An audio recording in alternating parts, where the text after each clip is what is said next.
Saya ingat selepas dalam 5 hari ke atas, saya nampak macam, saya boleh jalan. Saya rasa macam saya jalan laju. Pimai-pimai sebab saya berniaga kan. Lepas tu saya berdiri pun, saya tak rasa dah lenguh. Lepas tu kita duduk nak market. Orang kata kalau kedah kata coy cepat. Sebelum ni, bila kita market tidur kena duduk dulu, nak betul-betul semua. Lalu ni, market kutu saja.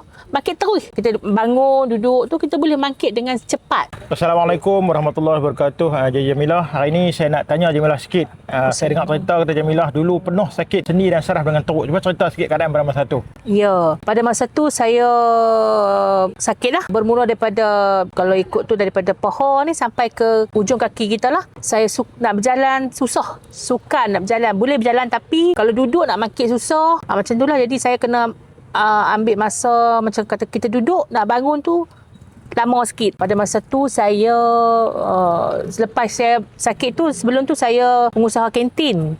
Jadi saya selama 6 tahun saya buat kantin sekolah tu, saya masak berdiri saja. Berdiri. Selepas saya berhenti tu, saya ni lah sakit lah. Sakit paha, lutut semua ni. Betul-betul semua diri macam bengkok. Memang susah nak jalan. Dia rasa macam kaki kita tu cekang.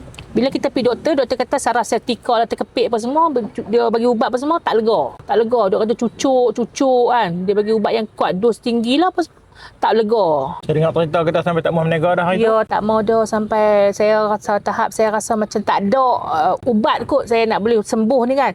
Sebab makan ubat, minta maaf lah, makan ubat farmasi, lega, makan lega, lepas tu dia jadi balik. Tak makan, sakit. Makan, okey, tapi saya fikir macam mana takkan saya nak bertahan seumur hidup dengan ubat ni kan, ubat moden tu. Jadi macam mana mulanya Jamilah boleh kenal dengan produk Mak Jun untuk Bilal ni? Abang Mak lah yang memperkenalkan pada saya.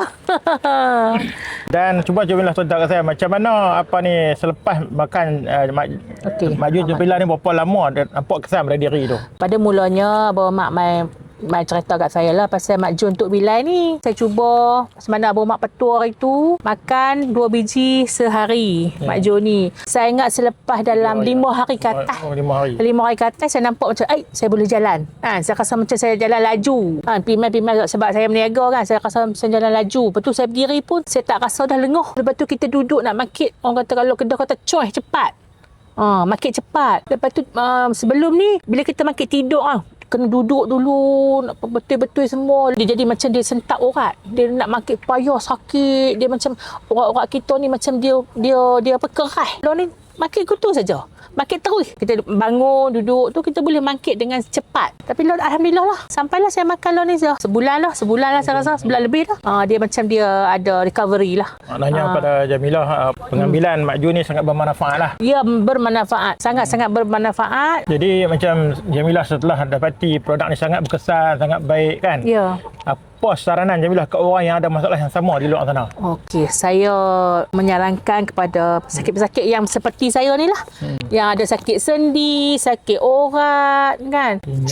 Cubalah Mak Jun Tok Bilal ni. Kami semua doakanlah semoga kesihatan Puan Jamilah ni akan semakin bertambah baik. Ya. Dan dapat pula kongsi kebaikan tu dengan orang lain insya-Allah. Ya, baik. Barakallahu fikum insya-Allah. Ya.